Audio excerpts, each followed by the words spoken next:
AI agents are everywhere, automating tasks and making decisions at machine speed. But agents make mistakes. Just one rogue agent can do big damage before you even notice.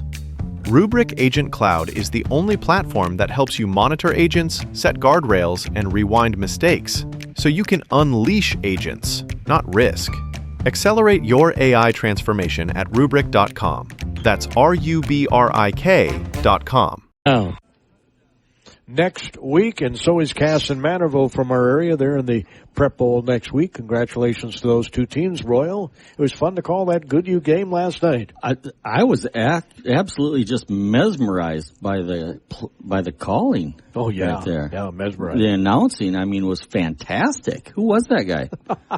I don't know who the guy was. No. It was amazing. Best announcer in southern Minnesota. Oh, my God. No. Absolutely. Not by a long stretch.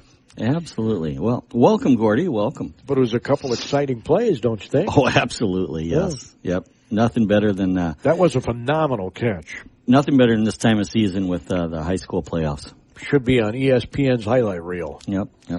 So, you know where we are? I'm at JMO's Bowl. I don't know where you are. I'm at JMO's Bowl, too. I'm looking right at you here. So, folks, if you haven't been out here, you heard Gordy's lead-in commercial. The food is excellent out here. You need to stop on out and try it. And like Gordy said, Ryan is still looking for some help. So if you want a few hours or need something to occupy your time, need a little paycheck boost for the holiday season, come on out and talk to Ryan. He'll get you set up either in the bar restaurant or in the bowling alley. Your preference, yeah. Where you'd like to work, yeah. Yep, absolutely. The food is amazing out here. We cover that every single week. Don't forget, $2 bowling on Thursdays and Sunday nights, 5 to 9. That's $2 per game. That's a great deal. Oh, it's holiday season. You can roll 5 games for $10. Yeah. It's holiday season, so you've got holiday parties. You can do those out in the bowling alley or the bar area or a combination of both. So come on out, have your family party here or your business party here, or if you need them to bring some of those delicious ribs or something to your business, they can cater them in. So kind of a full-service place out here, and it is a fun center, isn't it? You're making me hungry. Yeah, I know. I am making myself hungry, too. So come on out, see Ryan and the gang here, and say hi to Carrie. Carrie's behind the bar today, and you can watch your favorite football on their big screen TVs. I'll be watching Notre Dame play at 11 a.m. today. Gophers lost last night. Yeah, that was pretty. We knew they were going to, though. It was against a top 10 team in Oregon, so I managed to watch it for into the fourth quarter. But then I thought, well, this is the pain just got to me. My eyes were weary with tears. They just got kind of taken behind the woodshed, huh? Yeah, they did. They did. The poor Gophers, they had a couple of drives, so they scored, 2 touchdowns on them, but. Now, you're not going to get upset because Ed's a Johnny, are you? Because you're a Tommy? Well, no, we'll have our usual banter, about the Tommies being better than the Johnnies, but that's expected, They don't play anymore. Do they? I don't know. Well, not in football. They don't. Not in football, but they do have a basketball game scheduled against each other here in December. Is it at the new facility at St. Thomas? It'll be at the new arena at St. Thomas. Yeah, it's kind of a different setup, right? It's a regular game for St. Thomas. It's an exhibition game for St. John's. Okay. But it'll be fun to see them play each other again. One other thing I got to brag about today, 3 o'clock today. Utah women's basketball plays, I believe it's Washington. 3 o'clock, ESPN Plus, so you got to have the ESPN subscription. But my great niece, Reese Ross, is now a starter on the team. So, wow. Nice.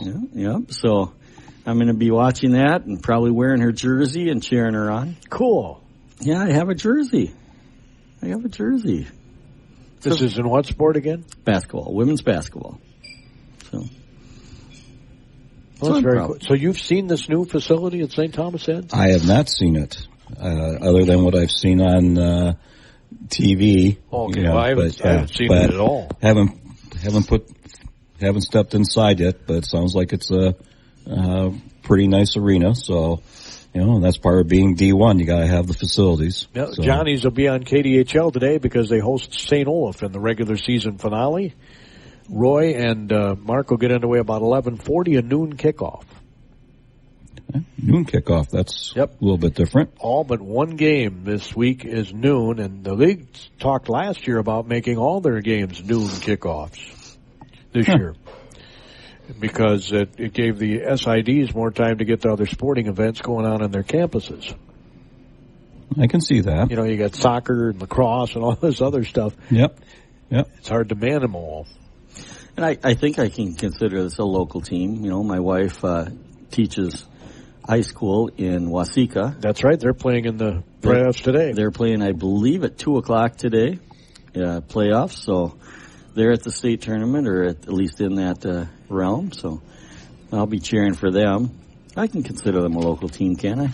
They are. Yeah, they're 25 miles away. Yeah, they're a heck of a team too. Yep, the Blue Jays are taking on Dilworth Glendon Felton at 2 this afternoon. 3A semifinal. Well, come on, Blue Jays. You can do it. You can do it. Last year, 2 years ago, it must have been 2 years ago, maybe even 3, when they went to, they played in the dome or the stadium or whatever. Luann and I went up and watched them. And so are you going next week? Fun. Yeah, I'll look at our schedule, but if they make it and we're available, I can see us going up there to watch it. It was a fun experience. It's a beautiful stadium. Ed is the boys basketball coach still at BA, right? I still am, yes. And you start next week? Practice starts on Monday, yeah. So, looking forward to getting in the gym. I think the boys are looking forward to getting into the gym as well. So, are things different than when I was a kid? I'm sure they are. No, I mean, Gordy, that was like 300 years ago. Well, the sport's the same, but the first it's played a little differently. But I mean, it's the same sport. But on our first practices, it was all about conditioning. Yeah, I mean, there's conditioning is going to be a little bit important here during the the first few weeks. Like teams like us, where it's been a few weeks since the football season, so you have some guys that have been watching the cartoons after school versus working out, and and basketball is a different pace from football, right? Football, you have these bursts of 5-second plays, and then you got you huddle up and catch your breath. In basketball, you got to keep going. So there's certainly a lot of stop and go running that you just have to do during the first weeks of the season. How do your numbers look this year? Our numbers are on the boys' side is really good. That's awesome to hear. It's just been kind of this is my 5th year with coaching the boys, and I didn't necessarily expect to be coaching 5 years when I started to do it. But that first year was kind of coming off of COVID and everything. We had 13 boys 9 through 12 out that first year. And our numbers have been going up steadily each year at the high school level. So this year, I think we'll have 24, 25 guys. And so this will be my first year here coaching the boys, where our varsity practice and our JV practice will be separate practices. So that's a nice thing that we're looking forward to. You got a lot of returners this year? We do have a lot of guys returning this year. So, which brings us, makes us optimistic, for the season that, we have so many people coming back. I'm a little bit cautious with my optimism just because, we got to shoot the ball better than we did last year. And we have to defend a little bit better than what we did last year. But yes, when you have a good, strong nucleus coming back, that just makes it a little bit easier to build on things and put things in a little bit more quickly and try to get to the next level. Sounds like you got a plan. Well, I've got a vision, but yeah, we'll have to see how well it all carries out here in practice in the next couple of weeks. Like Mike Tyson used to say, everybody's got a plan until they get hit in the face. Yeah. So you got a plan. So, yeah. Well, this is going to be a great season for you. I can just feel it. I hope so. I hope so. Like I said, we're cautiously optimistic. From one that will definitely have a better one-loss record than what we had last year, right? But how far up do we move? That remains to be seen. And like I told the boys when we met on Wednesday, that to be successful, it just takes a lot of hard work and a lot of commitment and a lot of perseverance. How are we going to respond? When something goes against us, or the other team makes a few plays or whatever, and puts together a little bit of a run. How do we respond to those things? How do we respond on, a 50-50 ball, a hustle play? Is everybody getting after that ball, or are we, giving up on it and letting the other team get it? So all those different things as far as attitude, effort, that's what makes the difference between, competing and being in a position to win a game versus not being in a position to win a game. Yeah. Do you have a good kind of an even mix between like seniors and juniors, and then a few sophomores and a few freshmen that are stepping in, or are you one grade heavy? This year we're for the varsity. We'll have a decent mix of seniors and juniors. That's good. And overall for our grades 9 through 12, our sophomore class is the small class as far as the number of players. Otherwise, grade 9, grade 11, grade 12 all have a fair amount of players from each of those grades. So, okay. Yeah. I like to see that, because you don't want to come in and have your six top guys be all seniors. Yeah. Well, yeah. I mean, yes and no, right? Yeah. There's certainly advantages to having an experienced lineup, and that's just a question of what does your JV look like and what do your reserves look like, right? That you can replace the people that you graduate. And for us, last year we were a young team, a lot of sophomores, a lot of juniors on the floor. So now this year, there'll be a lot of juniors and seniors on the floor. Yep. Our girls program, had a lot of seniors last year, so that's kind of the situation you're alluding to. They graduated a number of players, and so, they've got a rebuilding year here this upcoming season. Are you going to be their coach too, or? No. That's Scott Trump. He does a great job with the girls, and, I know that where they're at in February will be, they'll be much improved from where they are right now but right now they're working on figuring out roles and who's going to play and all those kind of things. So I know they got, looking in on the girls program, I know they got a few question marks that they need to figure out, but I also know that Scott probably already has some of the answers to those question marks in his mind, and they'll be fine as the year goes on. Well, back to this year and your team, do you have an idea of what kind of team you're going to have? I mean, are you going to play basic heavy defense, or do you have some good outside shooters? You got inside? What? We on the offensive side, we do have a couple players led by Owen Dodderich and Caden Dockestool as far as 3-point shooting. And so I expect those guys to be, looking for those opportunities to shoot the three. Hayden Dillon has been, from what I've heard at open gyms, has been shooting the three, reasonably okay. Henry Foxloven is one of our post players, but he can shoot from outside. So, I think we'll have that. Going for us on the offensive side, at least a willingness to take those outside shots. But like I said, last year our shooting percentage wasn't that great. Which, when you're behind in a ball game, you do take, a lot of different shots that maybe you don't want to take, or rush a lot of shots trying to get back into the ball game. So I think, we definitely have, some perimeter people. Caden, Docastul, Hayden Dillon. They're both players that are also going to be good at driving the hoop. Owen does a pretty decent job driving to the hoop as well. So we'll have that mixed in there. Any height to the team? That's where we could, be a little bit, we could use some stretching machines to get a little bit taller.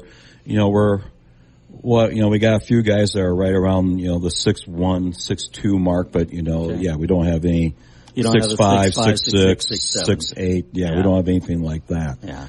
So that, that will pose, some challenges to us maybe. I'm hoping that, I think we're going to be a little bit deeper this year, so I think you're going to see us fast break a little bit more than what we've done in the past, just because we're going to be a little bit deeper and can maybe do, a little more subbing to keep people fresh, from that end. But, we'll see. That it always makes me nervous, when you start playing fast, because that's when you increase turnovers and things like that as well. So, we'll have to see how our decision making is, but I think there's an opportunity for us maybe to push the ball a little bit more. Defensively, we'll be man to man. That tends to be what we do well. I'd like to find a zone defense that we can throw in there as well. And we need to be better defenders than what we've been in the past. And there's, we've struggled sometimes with, teams having some dribble penetration, and, we work on helping on the drive, and then, they're able to kick it out to somebody who is a decent 3-point shooter. And so we stop the drive, but give up a 3-point shot. So we got to be able to stop the ball quicker and recover quicker than what we've done in the past. And the same thing with some things as far as defending teams that have post players, as far as being in position to give help, but also to get back to our own person, more quickly, so that, any kickouts or passes to cutters or whatever, we're able to defend. So that some of that comes with experience, and having some of that anticipation and recognition of what the other team is doing. But, defense has always been important to me, and, I don't know the last 2 years that we've been where I would like us to be defensively, so that we definitely need to get better on the defensive end, right? Because trying to outscore teams is not an easy thing to do, so we got to be able to stop them from scoring once in a while. Well, if most kids, I think, want to score, right? Most want, offense is can be more fun, right? Defense, if you're getting the steals, if you're getting the rebounds, if you're getting the block shots, right? If you're getting those stats, defense can be pretty fun. But everybody gets caught up a little bit with their points. And that's just the way it is. So defense is about wanting to, right? Defense comes from the heart, right? Yeah, I mean, you have to have this, attitude, mindset of, I'm going to shut down my man. I'm going to be in position to help my teammate shut down his man. And, it's just it's all about effort and second effort and those kind of things. And on the offensive end, it's more about being smart than making the right decisions and moving the ball and finding the right scoring opportunity. So do you see yourself doing much pressure defense? Full court? I don't know that at least not here at the beginning of the season. I'm not seeing us necessarily doing, any type of like full court zone press or anything like that. Might we pick up the other team's point guard? Yeah, we might do those kind of things as far as picking up, before half court. But I don't see us right now as a pressing team. But as the season progresses, I think we might have a press that we might be able to use. But we'll see. I mean, part of that comes down to height. when you got tall, long arm guys, sometimes, zone press stuff can really work well because you're able to deflect a lot of passes and make some passes more difficult. We're going to be a little bit more in the average height. So, how well are we able to get from point A to point B in a press? But we'll find out. I mean, we'll have to work on a press offense, and that'll let me know whether or not we can do a press defense. Well, not a ton of teams play press these days because you have better ball handlers than when I was a kid. Yeah, better. There's good ball handling, good passing, and if you have people making the right decisions and finding the right spaces on the floor, you can handle a press pretty well.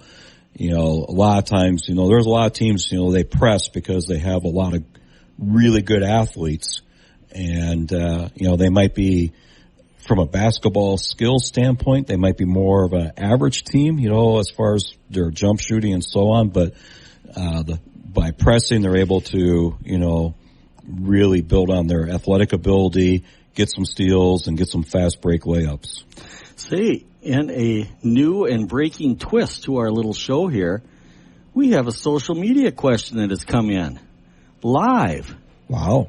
The Honorable Mayor Tom Spooner would like to know how high you can jump, Ed. What's your vertical? Is he challenging me to a vertical jump challenge? That would be interesting because I know Tom and his knee and hip issues. Now or in his prime? I'm thinking Tom's thinking right now. Right now, my vertical right now might be like Larry Bird's vertical. You might be able to slide a piece of paper underneath my foot as I jump. Good way to put it. So it's kind of exciting when we get fan interaction here, Yeah, well, you can't turn down the mayor, right? No. I'm glad to hear he's listening. The Honorable, yes. Our show is captivating to millions of people across this globe. Gordy's agreeing with me and rolling his eyes at the same time. The millions might be a bit of an exaggeration. Well, all right. That might be a bit of exaggeration, but you don't know, do you? Necessarily who's listening on the internet. We don't, Do you even measure vertical of your kids? I do not measure vertical. Yeah, no. I didn't think so.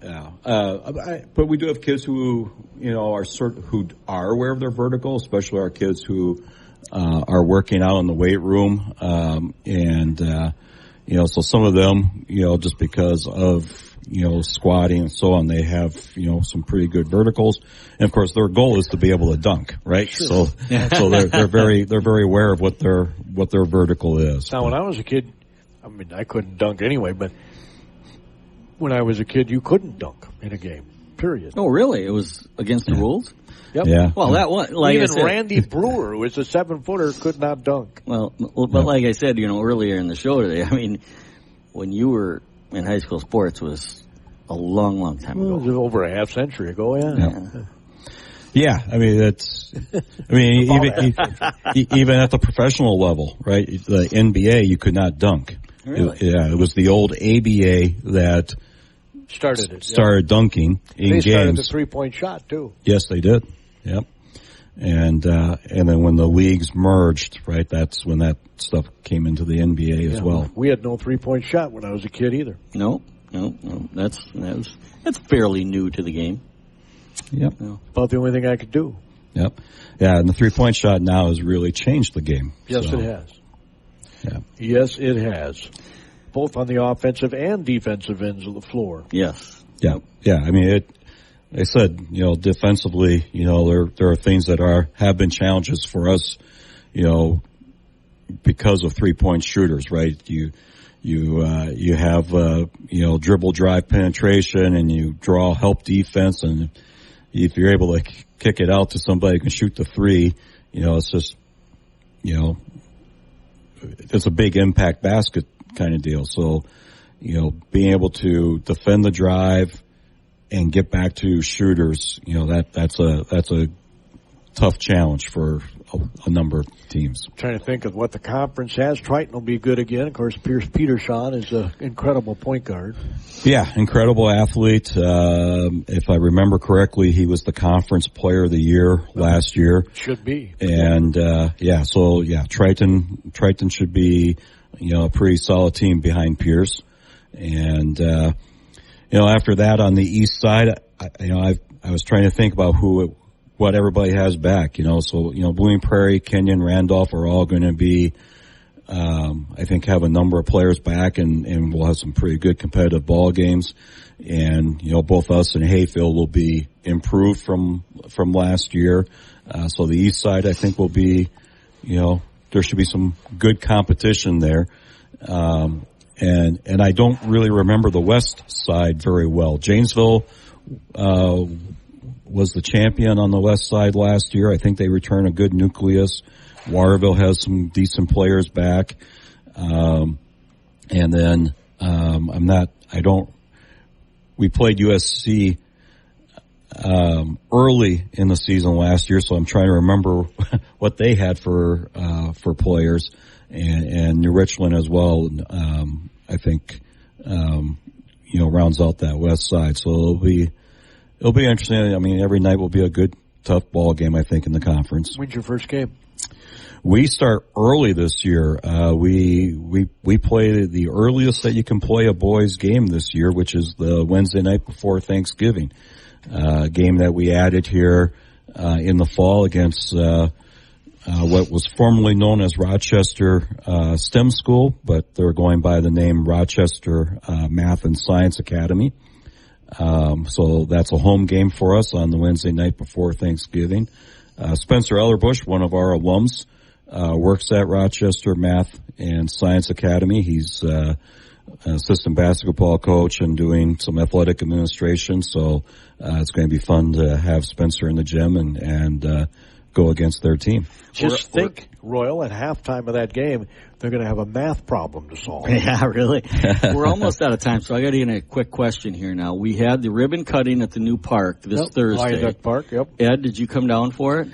I was not because we had an event at BA. Probably had practice or something. Well, not practice, but we had an open house at BA for prospective families. So no, I was not at the ribbon cutting, but I look at some photos and it looks like a really nice we had a facility. Great turnout, and we're putting in a sheet of ice just to the north of that beautiful building that we showcased on Thursday. Mm-hmm. And the naming rights are still available, and I think the Friesen Ice Rink, or just the Friesen Perfect Rink, name. is still the perfect name for a sheet of ice. So, you can expect a call from Laura Bach. Laura is the director of Faribault Foundation, who's collecting some donations for this. So just expect a call from Laura, and take out some of that money under your mattress, and we'll get that bad boy named the Friesen Ice Rink. I like that, the Friesen Rink. That's good. Yep.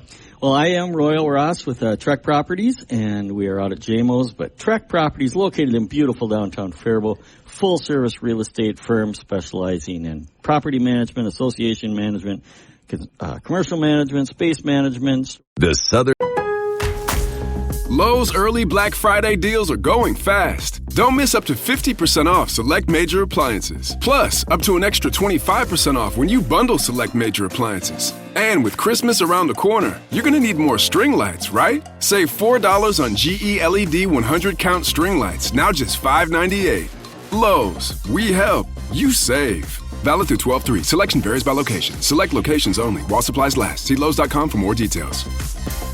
AI agents are everywhere, automating tasks and making decisions at machine speed.